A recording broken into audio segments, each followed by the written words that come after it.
WADR, promoting dialogue. It's midday in Dakar. Good afternoon, and many thanks for tuning into West Africa Democracy Radio, broadcasting on 94.9 FM and all around the world on WADR.org. This is NEWSLINK. Here are the top stories. A high-level ECOWAS mediation team comprising a former Nigerian military ruler and an Islamic cleric arrived in Niamey to meet with the junta. The coup peace should desist from what they are doing and give back power to an elected president. And again, to make sure that this message is sent loud and clear to them, and then we'll listen to them. A Boko Haram attack on northern Cameroon's border with Chad and Nigeria killed at least 12 people. In Ghana, the National Traders Union threatens to relocate port activities to Benin over the ease of doing business. And UNICEF reports a decline in exclusive breastfeeding of children aged 0 to 6 months in Nigeria. Stay with us for details of these stories and more. Here is James Ajapon with NEWSLINK. Many thanks for joining us. 48 hours until the ultimatum given to the junta in Niger elapses, the regional bloc ECOWAS is seeking diplomatic means to resolve the crisis and restore constitutional order. The last possible option before it considers the use of force is the deployment of a delegation comprising a former Nigerian military ruler, the ECOWAS Commission president, and a cleric to Niamey. As Abdullahi Hassan reports, their mission, which they accepted, is to mediate, free, and seek the reinstatement of President Mohamed Bazoum. Retired General Abdulsalami Abubakar, a former military ruler in Nigeria, led the delegation to Niger. On the team are Gambian Dr. Omar Aliu Ture, the ECOWAS Commission President, and from Nigeria, the Sultan of Sokoto, Abubakar Saad III, and Babagana Kingibe, a former secretary to the government of the Federation of Nigeria, SGF. The choice of the listing is unclear, but many say a former army general very much increases ECOWAS's chance to better communicate its ideology of governance to the co-leaders. Abubakar addressed the media on his mandate. Our heads of states in the ECOWAS region are not happy with what has happened, and they gave them an ultimatum that the coup peace should desist from what they are doing and give back power to an elected president. And again, to make sure that this message is sent loud and clear to them, and then we'll listen to them, and then we come back and report back. Expeditiously resolving the current political impasse in Niger was agreed on during the July 30 summit in Abuja by heads of state from the bloc.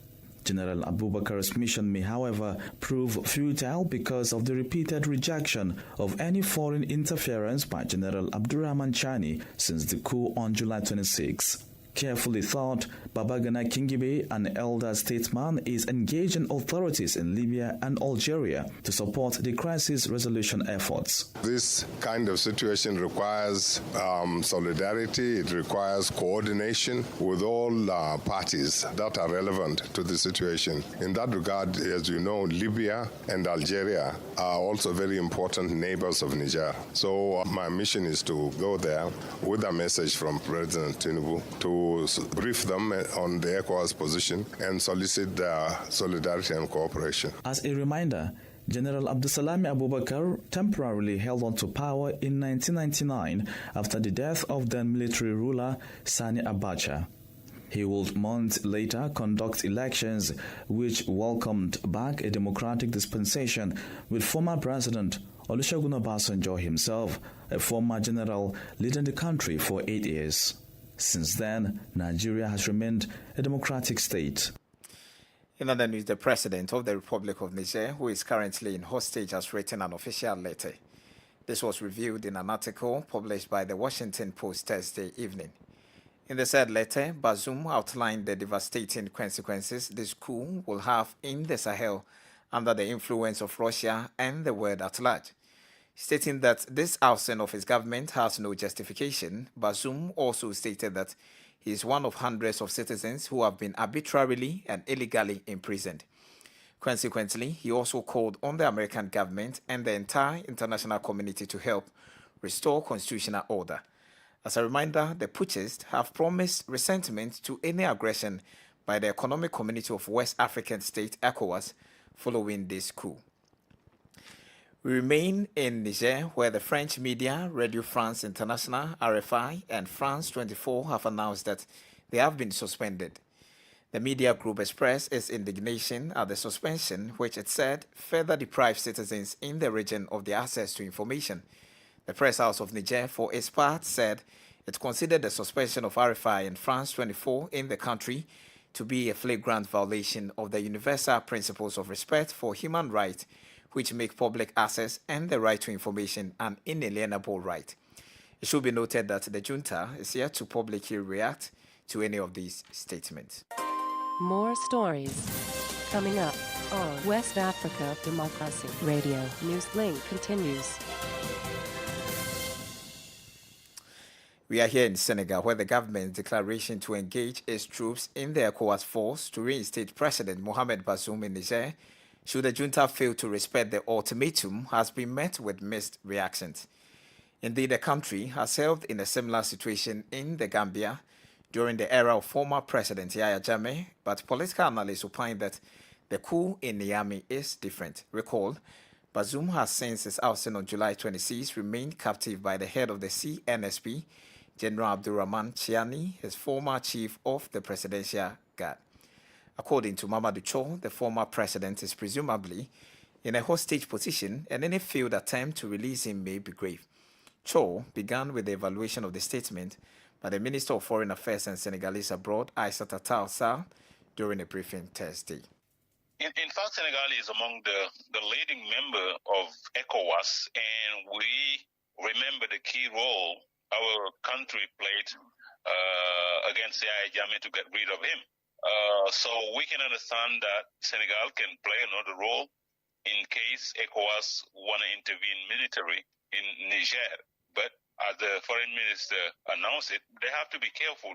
Niger is not the Gambia, and the situation is a bit different in both countries. So that's why I think the best thing ECOWAS can do is to go to negotiation. Because, I mean, at the end of the day, the problem with ECOWAS is maybe should have been to do his best to prevent all this military coup d'etat going around in the sub-region. And in doing what? You know, when you look at sometime, even in Niger, how democracy is stiffened, it's a problem, and it can lead military coup d'etat. Well, what can you say about the solidarity? What can you say about the visible solidarity Niger is receiving from the other three coup states, namely Mali, Burkina Faso, and Guinea? Do you think this will deepen the already speculated crack in ECOWAS? What we are seeing right now is there is solidarity between all this military regime. And ECOWAS has to be careful, because today we get news from Niamey that the presidential palace has no more electricity. And we know that, this military who made the coup d'etat in Niger, they are still seizing the former president. So that's why ECOWAS has to be careful, because if they intervene military, they can put at risk the life of Mohamed Bazoum.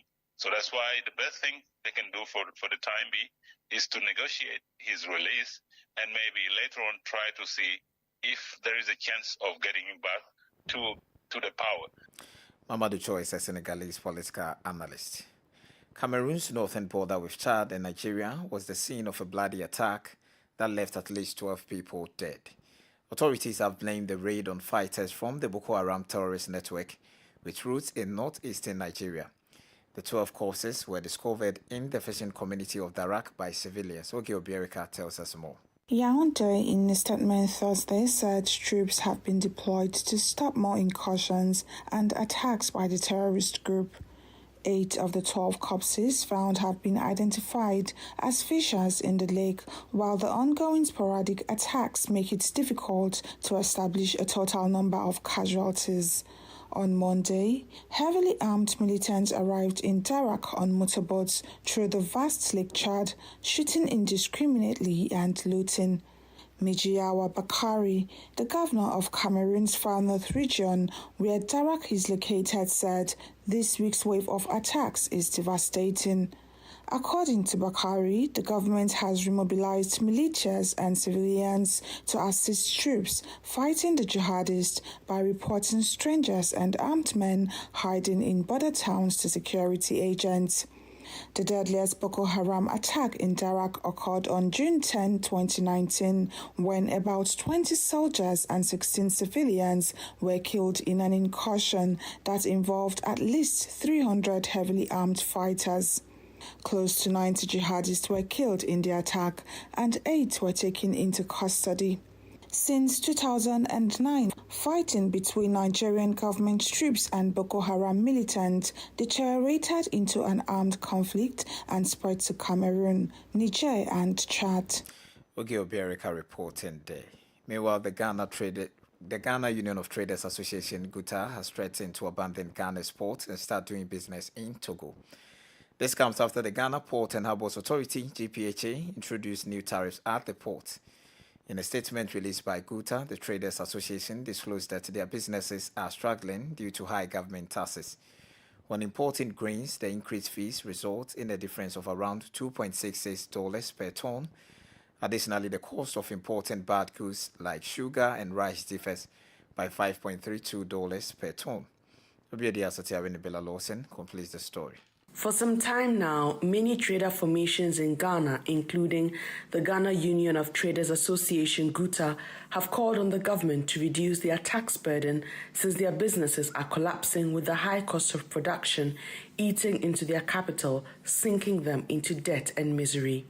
Reacting to the news of the increment in tariffs at the ports, the president of the Ghana Union Traders Association, GUTA, Dr. Joseph Obeng, says the decision is not consultative, it is disrespectful and one that does not take into account the realities of the economic situation in the country. We are having engagement with the Ghana Port Authority, and it is not conclusive. We haven't built any consensus, and then they brought this on the blind side of the stakeholders. It doesn't show respect to us. We are not going to allow this, because especially coming the way that we allow them to make increase barely a year now. So they cannot continue to increase the tariffs, especially at this time that we are all complaining that cost of doing business in this country is extremely high. Further, Dr. Obeng says if the port authorities insist on charging new fees, their members will be forced to abandon the Ghana port and head to neighboring Togo. Barely 4 months ago, they called us. They complained that the port is not having the needed traffic that it used to be, that we should find a solution to it. And we said that the problem has been the cost of doing business at that port. If that is not taking, most of us are going to do our business through the Lobby port, because the cost here is too much. Reporting for NEWSLINK on West Africa Democracy Radio, I am Atiewin Imbila Lawson in Accra. The United Nations Children's Fund, UNICEF, has revealed that only 34% of children aged 0 to 6 months are exclusively breastfed in Nigeria. In a bid to encourage 6 months of exclusive breastfeeding, women of the internally displaced persons camp in Abuja have been sensitized by USAID Breakthrough Action Nigeria on the importance of breastfeeding. WAD's Usman Umar reports. Women, many of whom have faced unimaginable hardships and displacement, gathered, eagerly seeking valuable insights into the importance of breastfeeding.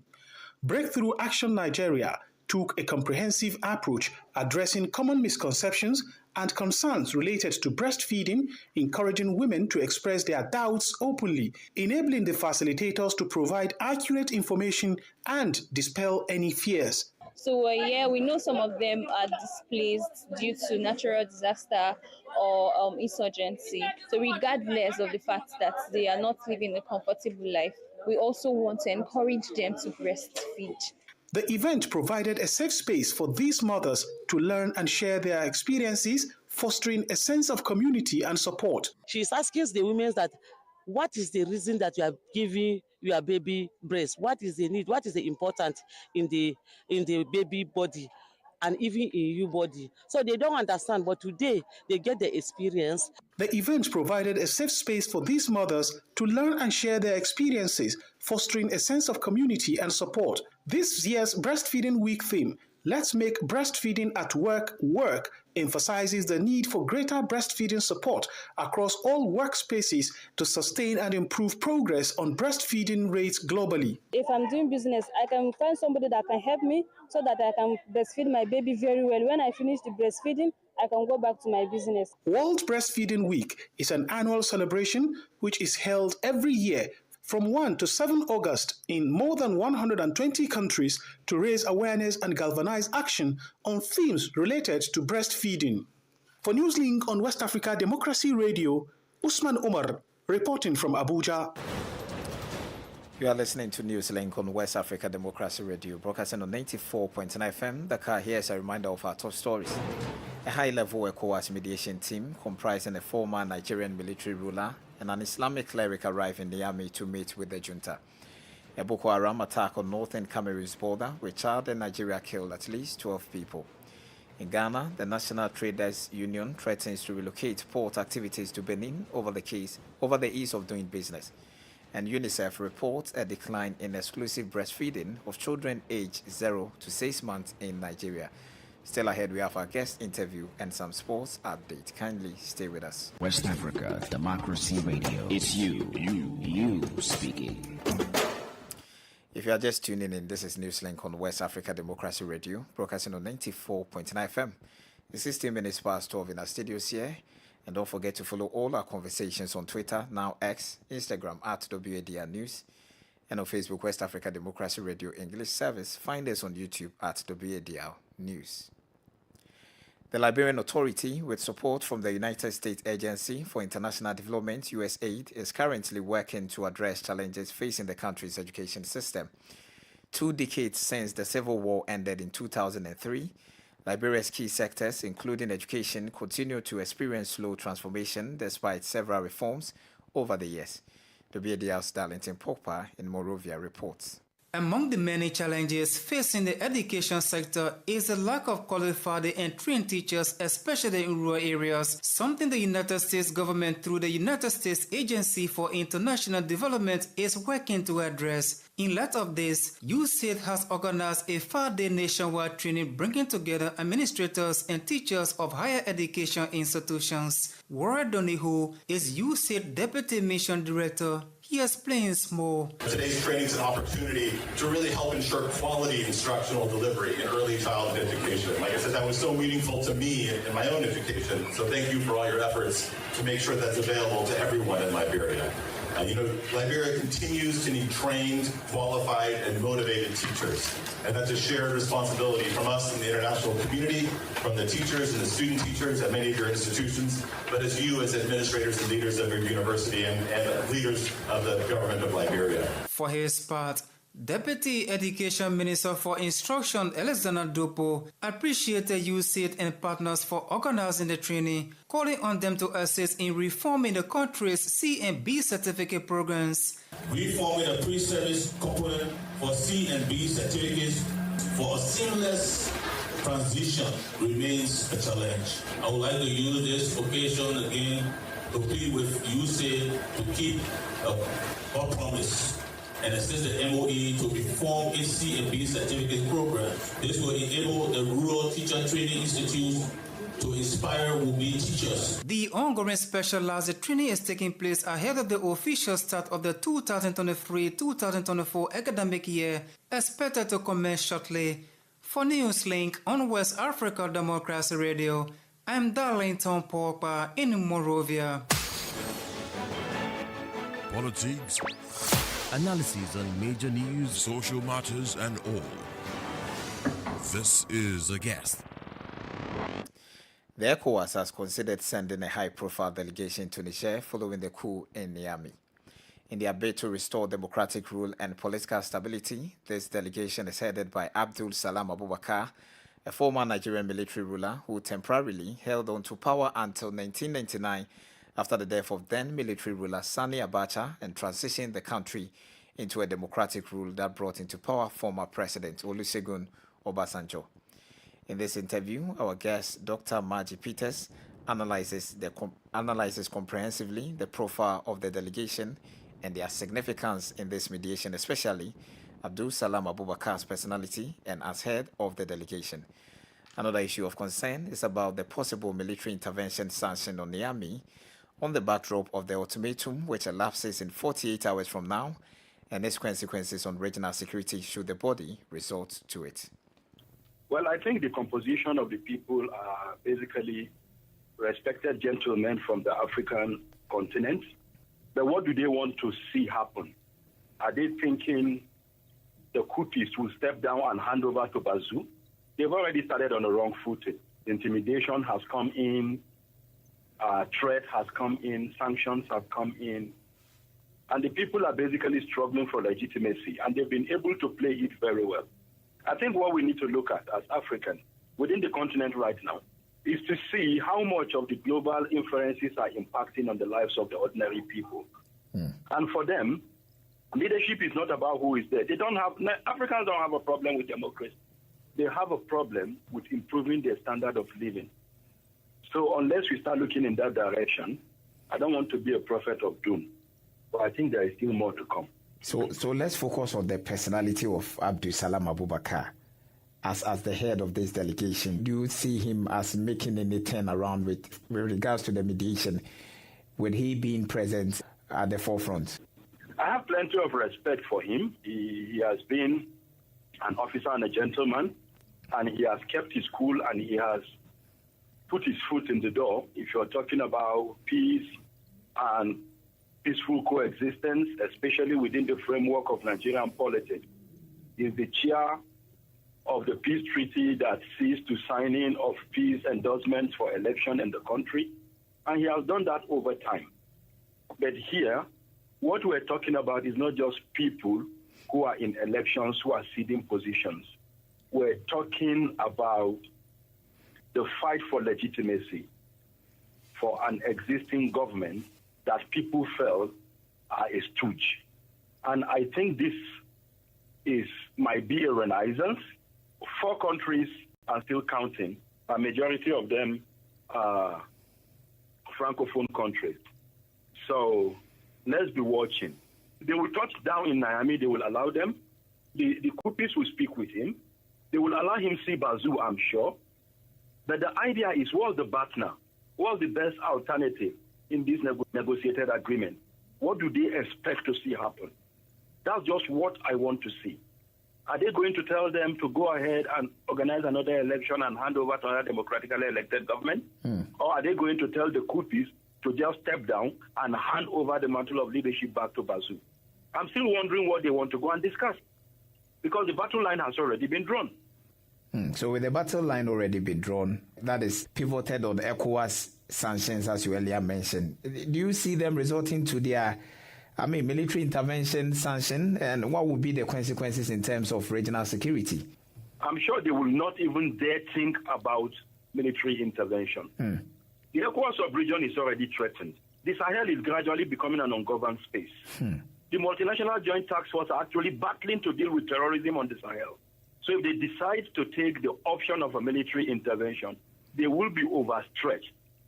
And if they are not careful, they are going to buy into the narratives of the terrorists, and they will bring down a lot of nations. So I think we need to do better as a continent. They need to rethink and rejig. And then you can imagine when the whole sub-region is thinking an administration is illegitimate. I don't care whether it is mobilization. I don't want to know what is the instigation. But people are taking to the streets and endorsing and legitimizing a coup d'etat. So that should be a message to our leaders to start thinking inward. Are we thinking of ourselves, or we're thinking of the people that makes up the nation? I have respect for sovereignty, and I feel like boundaries and borders should be respected, but not at the detriment of human rights. Dr. Margie Peters is a regional security expert. And here's Sankule Janko with some sports updates.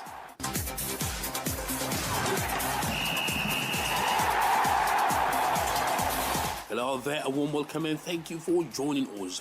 Nigeria is on the course for their fourth consecutive FIBA Women's Afro Basketball title after a 79-48 win over host Rwanda in the semi-finals on Thursday. It was a good day in office for the defending champions with an impeccable performance to aid the host. Rwanda led for a total of 1 minute 28 seconds, but Nigeria overturned the game on its head and never looked back, even leading by 26 points at one point, it has been reported. Ami Okonko led the Tigresses to victory with a game-high 23 points, while Oluwatomi Taiwo followed with 12 units to her name. Okonko contributed 10 rebounds, 2 steals, and 2 assists, according to report. Meanwhile, Senegal also secured the last ticket to the 2023 FIBA Women's Afro-Basket Finals after a hard-fought 75-65 win over Mali on Thursday. It was tears of joy for the Teranga Lionesses, who reached the final for the first time since 2019. Senegal had a slow start to the campaign, but grew into the tournament to get to the final. The former champions lost their first 2 games to Uganda and Mali before a 3-game winning streak. Cyril Gillard once again was the star of the show, scoring 33 points to help her team to reach the final. Senegal will take on Nigeria in a repeat of the 2017 and 2019 finals. It promises to be a cracker. And that's it for sports. It's back to you. Thank you, Sankule, for that sports update. We have come to the end of this edition of NewsLink from West Africa Democracy Radio, broadcasting from Dakar, Senegal. Thank you for listening. And many thanks to our listeners in the Gambia via Hot 104.3 FM and New Me FM 94.0 Banjul. In Liberia via Alternative Youth Radio 98.9 FM Lofa County. We also thank our listeners in Ghana on Radio Pad 95.1 Savannah Region and Royals FM 104.7 Wenchi. Christian Mukidi has been on the console. Many thanks to Mustafa Sek for our Facebook live coverage. Do interact with us via social media platforms on Twitter, now X, Instagram at WADR News, and on Facebook, West Africa Democracy Radio English Service. Find us on YouTube at WADR News. I am James Ejapon. Good afternoon.